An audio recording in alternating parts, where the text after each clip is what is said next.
Madhu, and I'm a manager at the Urban Land Institute on the Decarbonization team in the ULI Lewis Center for Sustainability. My focus at ULI is on decarbonization thought leadership, so writing research reports, organizing convenings, and more. Today I will be presenting on community solar as a strategy for tenant and owner engagement on the path to net zero. So just to start off, here's a little intro. First, I'll start off by introducing ULI and defining the journey to net zero. What is net zero? How do we define it? And then I'll go into the business case of why it's important for commercial real estate and for multifamily and residential. And then we'll discuss some barriers and opportunities for tenants and owners to engage, particularly on renewables. Focusing in more on that, we'll talk about community solar.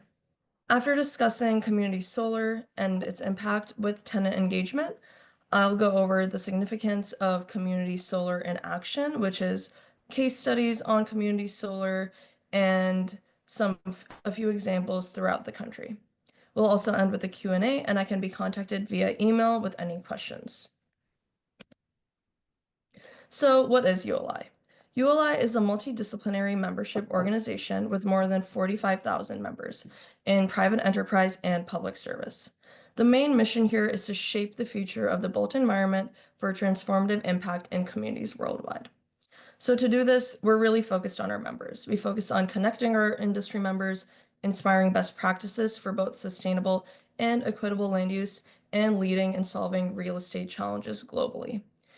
ULI also writes and edits and publishes magazines, organizes and conducts convenings for our members to connect, and conducts advisory service panels and outreach programs for our global community. So to accomplish these commitments, especially the one on sustainable land use, we have a net zero mission priority to decarbonize the real estate sector and accelerate progress to net zero. So ULI defines a net zero building portfolio as a highly efficient building fully powered by on-site and off-site renewable energy sources and offsets. This is in line with the World Green Building Council. According to the IPCC, the global economy needs to reduce greenhouse gas emissions to net zero by 2050. And in the US, buildings account for almost 40% of greenhouse gas emissions.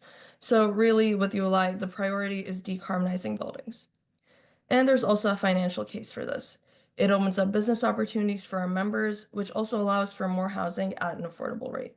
We really want to help our members future-proof their assets against risk while also focusing on present-day returns and gains. Since we are a membership organization, we cannot achieve any of this alone. We work closely with our members globally and with local chapters to bring the real estate value chain together to transform both the local and global community. So I primarily work on the decarbonization program, focusing on research and thought leadership. That's that first bubble here. We're really invested in making the business case for green buildings with a particular focus on reducing carbon emissions from our buildings. Climate change mitigation is, of course, really key to this work. And we work closely with a few different work streams, including utility and owner collaboration for green power procurement, embodied carbon, and tenant and owner engagement, which is what I will be discussing today. We also work with our Greenprint community of practice, and that's a collaborative of over 130, I believe, real estate developers who convene on a monthly basis. These are the first people we go to for case studies or best practices when we're writing our reports. And we love our Greenprint members, and there are just tons of learning opportunities for them through, for example, our subgroup meetings and local technical assistance panels. So technical assistance connects public and private sector to overcome barriers to decarbonization in our local communities, and we really work closely with our members to ensure that their best practices and also just their everyday barriers and issues are able to come to light, and we can work through these solutions together. So what is net zero? This is a question we're constantly receiving, and ULI really defines net zero through the bubbles on the screen here. These are our priorities when it comes to net zero, and we really start with energy efficiency. It's a cost-effective solution for carbon reduction, so this includes things like LEDs, HVAC, programmable thermostats, and then we can move forward to on-site renewables. On-site, which is things like rooftop solar, those provide reliable, cost-effective green power to buildings and also reduces demand from the energy grid. Utility grid interactivity coupled with building electrification also helps with adjusting energy consumption with real-time grid data. Then moving forward, we have off-site renewables, renewable energy credits or RECs, and offsets to handle the rest of the emissions and hopefully zeroing that out to hit net zero. This also extends to both tenant alignment and embodied carbon. Today, I'll be discussing community solar, which is an offsite renewable, as a strategy for tenant and owner alignment on net zero. So all the different bubbles here, we have it as a cycle, but they really all do connect, interact, and overlap, and they're all very necessary wedges in climate change mitigation and for our net zero journey. So why tenant and owner engagement, and why is that so important when we're talking about building emissions? Tenants really are a key stakeholder group in reducing building emissions because the reality is owner-occupied buildings are rare. Lots of buildings are tenant-occupied, and with buildings accounting for 40% of our global carbon emissions, it's really important that we look to that stakeholder group. In fact, in commercial buildings, individual or multi-tenant spaces can account for up to 80% of total building energy use. And many tenants themselves are interested in reducing their carbon emissions to reach their net zero goals. However, the focus is almost always on their own operations and not necessarily the building they occupy. So there's an untapped source of emission reductions here for tenants as well. If they can reduce their scope 2 emissions, that's great for everyone, and owners can reduce their scope 3 emissions. So how do we get tenants and owners on board? This is why engagement and collaboration is so important. Owners can engage tenants by creating strong coalitions and consensus to reach whole building decarbonization. And this is really what our work stream is about. We've been working on a 5-part primer series on tenant owner engagement to think about different strategies for building this collaboration. And what's the business case for tenant owner collaboration, and why is that important? There are benefits that are twofold. They exist both for owners and for tenants. For owners, getting tenants on board with net zero really increases property value by demonstrating green branding, reducing operating costs, and increasing revenue through rents. So that would be through retaining and attracting more tenants. And tenants reap those benefits as well. There are advantages, of course, on cost savings on utility bills and on overall improving the building's health and thus occupant health and well-being. So this could be through improving indoor air quality. And now their employees might want to stay longer, are happier to come into work, and are overall more productive and efficient. And just to put this into monetary terms, we can take the 330-300 principle. Simply put, this means that for every square foot of property annually, a tenant company would spend $3 on utilities, 30 for rent, and 300 on payroll. So cost savings on utility alone means that tenants can save $3 per square foot annually, which is great. Of course, there is a problem when it comes to tenant and owner engagement, which is why we have this whole work stream. We really want to overcome it, and this barrier is called the split incentive problem. So often, a lease structure disincentivizes a party from investing in sustainability improvements because the party that's paying for this improvement is not always the party that's benefiting from the savings. So this can sometimes look like the owner is paying for the upfront costs of the improvement, such as getting rooftop solar, but it's actually the tenant that's benefiting from the energy savings by getting these deductions on their energy bills. So it's really important that we move forward with somehow moving through this disincentivization and really making sure that we can help both tenants and owners see the benefits that they can receive and make sure that they achieve them. So through this, we have several different reports that have come out through our tenant primer series. The first one is green leases. Green lease language can really help with overcoming this barrier. You can include green leasing language that includes RECs, offsets. It can include a cost recovery clause so that both tenants and owners can benefit from cost savings. And actually, data sharing is a huge part of something that's included in these green leases. Data sharing is really important. Investors really want to see whole building data aggregation. It's extremely coveted, and it's important for building owners to know the data. And that's how they can assess risk, and that's how they can move forward with knowing what kinds of energy efficiency improvements are needed, what's working in terms of renewables, and what isn't. And we know the data exists, of course, because tenants and building occupiers are being charged utilities.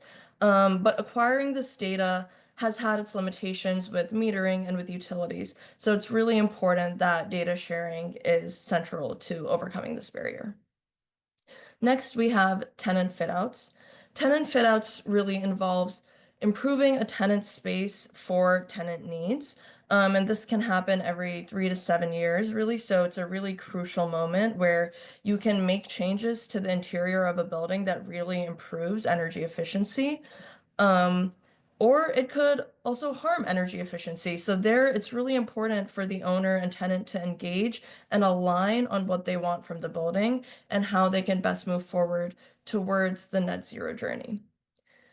And then we have behavior change, which is a really, really important facet of the whole puzzle because we can have all the data, we can fit out the space so that there's all sorts of great energy efficiency um, techniques and assistance, but if a tenant doesn't want to turn off all the lights when they leave the building, or they don't want to use the programmable thermostat, or they don't know how to, that behavior isn't going to change and that building's not going to reach net zero. So really tenant education and rewards and recognition are really important to inspire sustainable behavior change. Last but not least, we have renewables, which is what I will be discussing today. Renewables are very, very important, and especially because they not only can help meet electricity demand for tenants, but they can also, of course, improve our journey to net zero. Okay, so there are several different types of renewable strategies we can use that both tenants and owners can engage on. We can start with community solar. Community solar lets multiple customers benefit from a shared solar array, even if they can't install panels themselves. Subscribers get bill credits for their share, making clean energy more accessible and affordable. So those credits apply to their electric utility bill. It also offers owners lots of incentives like new revenue streams, tax incentives, and building resilience during extreme events where the building may still have access to some power despite a weather event. Battery storage is also useful in that regard, providing that energy resilience. The way battery storage works is that it stores renewable energy, captures it, and then releases it when demand is high, keeping costs down and the grid stable. It enables everything from home backup power to utility scale. Next, we have on-site solar and PPAs. So on-site solar is great because it lets residents generate their own power. And with on-site power purchase agreements, typically, a third-party solar company owns, operates, and maintains the solar system, and the customer agrees to host the system on-site and purchase the energy from the solar developer. So you can have these agreements either with the owner or the tenant. In an owner PPA, the building owner is the off-taker. That means they pay for all the capital costs and they're paying everything up front, and they're also capturing the energy savings from the reduced electricity bills. And if the lease allows for it through a green leasing language, owners can pass a portion of those costs as an operating expense to tenants, baking it into rents. Therefore, tenants and owners are splitting the costs and also splitting the incentives. On the other hand, in a tenant PPA, the tenant is the off-taker. So they're capturing the energy savings while the solar company is paying an annual roof rent fee to the building owner. So the building owner is earning rents and the tenant is capturing energy savings. So it's very mutually beneficial for both parties. Grid modernization is also a great way to utilize renewables. Modernizing the grid allows renewables to be integrated much more easily. And like we discussed earlier, it allows for better data, which is so important in this journey, and reduced peak loads. A stronger grid would mean more clean, more efficient, and better data. There's a lot of other strategies such as RECs, offshore wind farms, and microgrids that can play into renewables. But today we will be discussing community solar. So the way community solar works is that it's a solar purchasing program where customers can subscribe to a portion of the energy from an offsite solar array and get deductions on their electric bill from their subscription.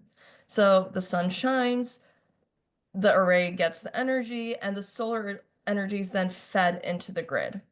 Then residents are able to receive energy credits from their subscription.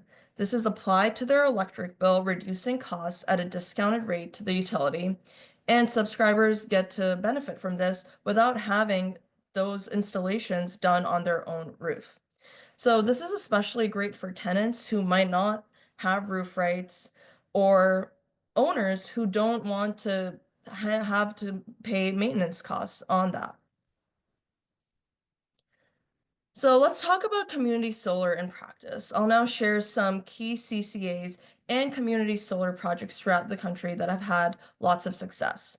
So a CCA is essentially it's a community choice aggregation program that's similar to community solar, but it's a local government jurisdiction that is able to connect providers to subscribers.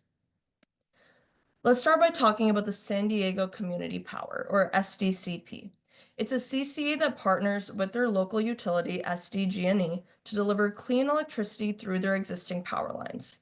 It also eliminates shareholders who profit on resident electricity use, which is great. SDCP is committed to 100% clean and renewable energy by 2035, which is great.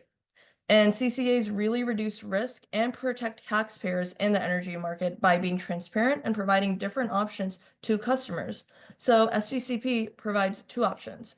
There's Power On, which is 50% of a minimum of 50% renewables and competitively priced to SDG&E, or Power 100, which provides 100% renewable energy, and it's only $3 to $5 extra a month, which is great.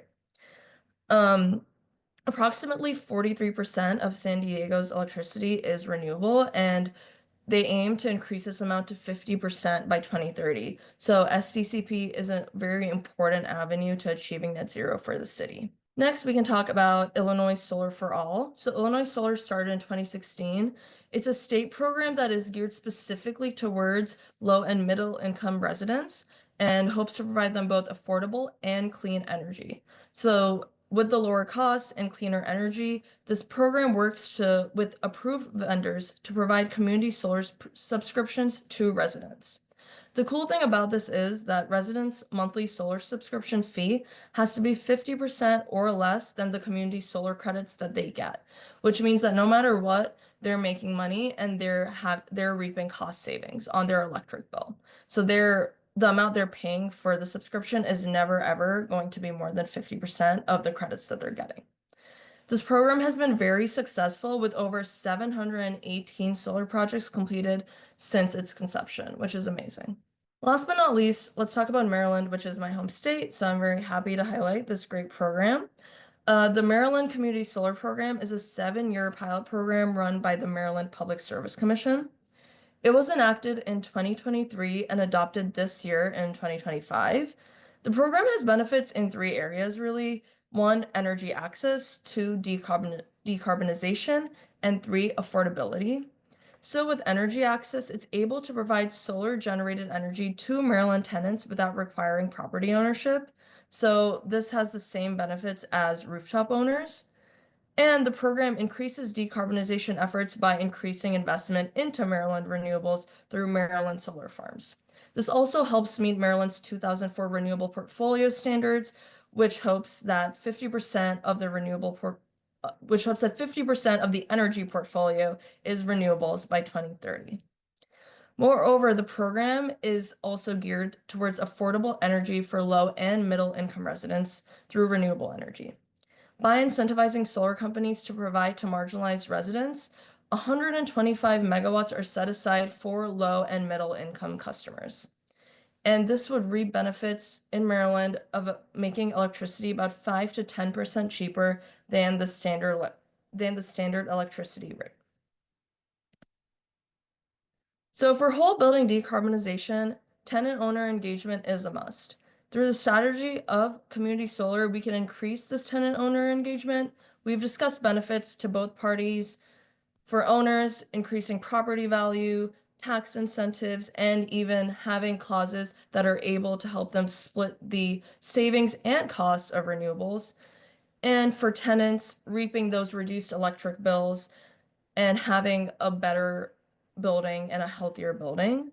Notably, transitioning to a net zero future needs to underscore not only decarbonization and climate change mitigation, but also environmental justice for marginalized communities. So, community solar is really great for this. It's able to provide that clean, affordable energy to low and middle income residents, and that really ensures that no community is left behind on the net zero journey. So, that brings my presentation on community solar for all to an end. We are still working on this tenant owner engagement work stream. If you have any questions, please feel free to reach out to me and my email here on the screen, and I will be happy to take any questions or hear any suggestions as well. Thank you. Shreya, that was great. Thank you so much for your presentation. You can go ahead and leave the screen up because I want people to be able to reach out to you with Yeah. questions. Um, so wow, a lot covered here. You would think I'd be more tuned in to what's happening on the solar renewable energy side. I am at a very high level, but more so focused on, Mhm. health and wellness of the building occupant, because I think at the end of the day, you could have a net zero property that's generating income and still have an unhealthy property at the same time. And so my focus has been a little bit distracted, but I'm very Mhm. excited to hear about the Maryland Community Solar Program that I believe you said Yeah. launched this year, specifically for tenant occupied properties. I think that is absolutely amazing. So, Yeah, it really is. The fact that a tenant is able to get the same benefits without owning the property, without having roof rates, it's really incredible. And there's a website that you can access, and you just put in your address and it'll tell you whether or not Community Solar in Maryland can reach your address. So okay, it's and so there's a chance that some it's not reaching everyone's neighborhood, but it could be coming your way soon, or kind of yeah, I think they plan on scaling the project. It is okay. a 7-year kind of pilot program, so it remains to be seen. It did just start. But no, it does not access. I don't think it reaches everywhere in Maryland as yet. Okay. Have you heard about like the levels of adoption? Like, is it oversubscribed, or is it still kind of not many tenants know about it, so there's still kind of like an awareness campaign that's going on?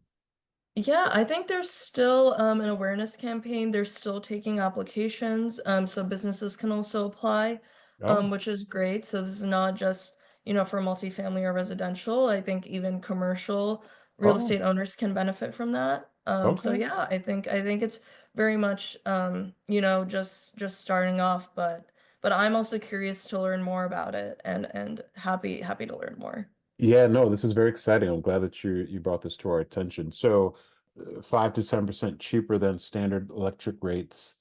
I know that the our energy bills that we got this winter are like through the roof. Yeah. So it'd be 5 to 10% cheaper than whatever the prevailing rate is. So even if I'm paying an exorbitant rate like I am this Mhm. winter, it'll be 5%, 5 to 7% cheaper than that.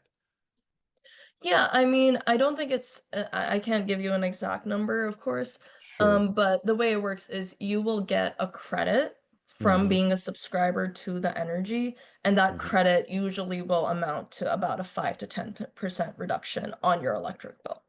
Got it. Got it. So, yeah, one of last year when we did Baltimore Climate Tech, we focused on commercial buildings and focused on the Maryland Climate Solutions Now Act, which is the most aggressive climate law in the country that, in my Yep. opinion, most building owners and corporate tenants don't even know exists. Um, which also means that pretty much every lease in a tenant occupied property, whether it's residential or commercial, if the building's above 35,000 square feet, will need to be renewed in the form of a green lease, Yep. because there's nothing in the current lease that says that the tenant needs to share any of their energy usage data. Hmm. However, the building owner needs to comply with the building energy performance standard, and they need to get this data from the Yeah. tenant. And so that's where you're talking about kind of the split incentive. Like whose data is this? How reliable is the data? I'm hearing of some tenants monetizing their data Oh, as interesting. well.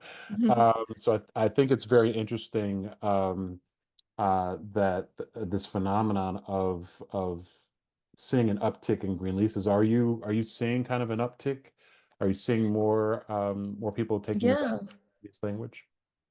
Yeah, and I think a common misconception from tenants about green leases is, well, we don't need to do this, so why are we doing this? And Mhm. is this going to be more money or whatnot? Right, right. And the reality of it is even if you're using the term green lease or leasing language, a lot of the time, especially in a place like DC or Maryland, you're going to have to comply to that anyways because that's the legislation that's in place Right. now. So I think it's really important for both tenants and owners to be educated on the fact that green leasing isn't necessarily this like huge, expensive, like crazy thing that needs to happen. It's already happening and your building might have to go through that either way.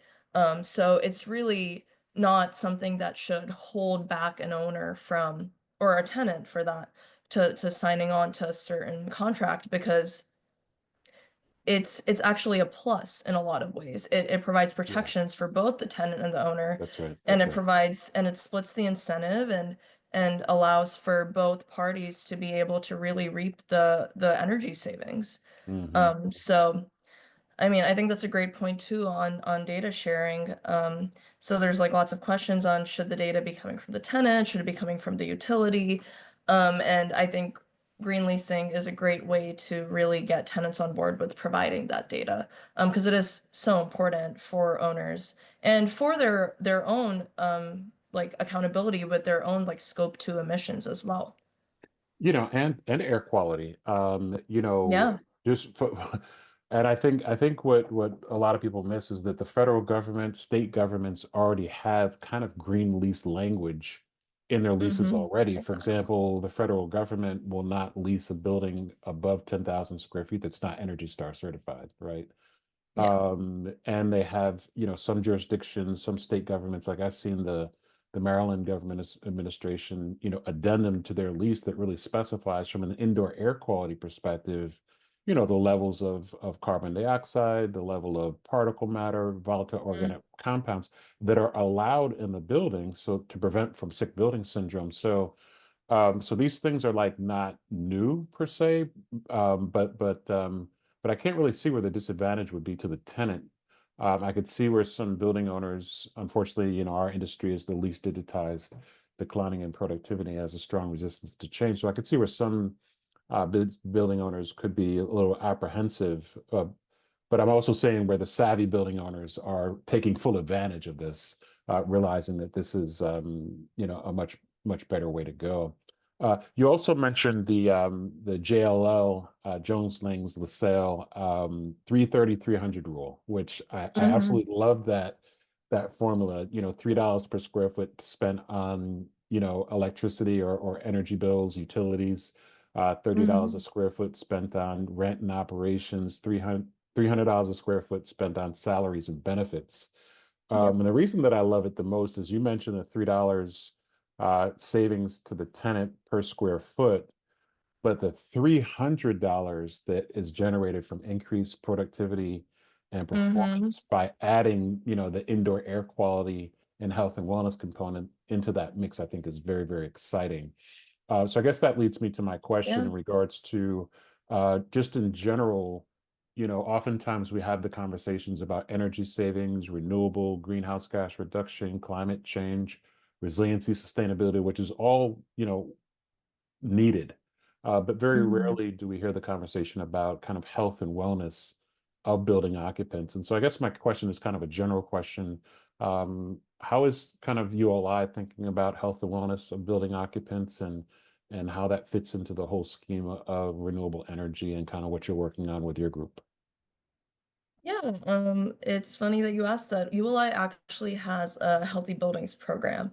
So I'm not on that program. I'm on the decarbonization team, but we have a great program. We are very focused on that, on resilience especially, and on how do we make buildings just better places to be in. So Yeah. that could include green spaces in a building, air Mhm. vents, or just designing a building so that it's more conducive to community. And these are things that ULI is very much looking at. Shreya, what would you say is the number one barrier to adoption? Like what would stand in the way of a tenant taking advantage of this community solar program or building owner or maybe from the Yeah. split incentive? What would you say is the biggest barrier holding our industry back? Yeah, I think a big barrier in terms of community solar is um well, I think that there's only 10 states in the US that allow for CCAs or community choice aggregation. So I think, it is kind of a new thing that's on the playing field now. And I think at first when community solar came up, they were viewed as a competitor, Mm, but they're really not because whether or not the energy is renewable, the utility is making money from the transfer of the energy through the grid. mhm, mhm. So I think increased education, understanding, and more programs disseminating throughout the US will really allow for this. And of course, the energy has to come from somewhere. So, building solar farms and having the land and the space to do that and thinking carefully about those decisions is, of course, very important as well. Right, right. Awesome. Hey, Shreya, thank you so much. Your subject matter expertise, your thought leadership was right on point with our conference theme this year. So I really want to thank you for your time. Is there anything that I didn't ask? Any? No, honestly. Yeah, I think we're all good. Thank you so Awesome. much. My pleasure. Thank you so much. I really appreciate your time. Thank you. All right. Have a great day.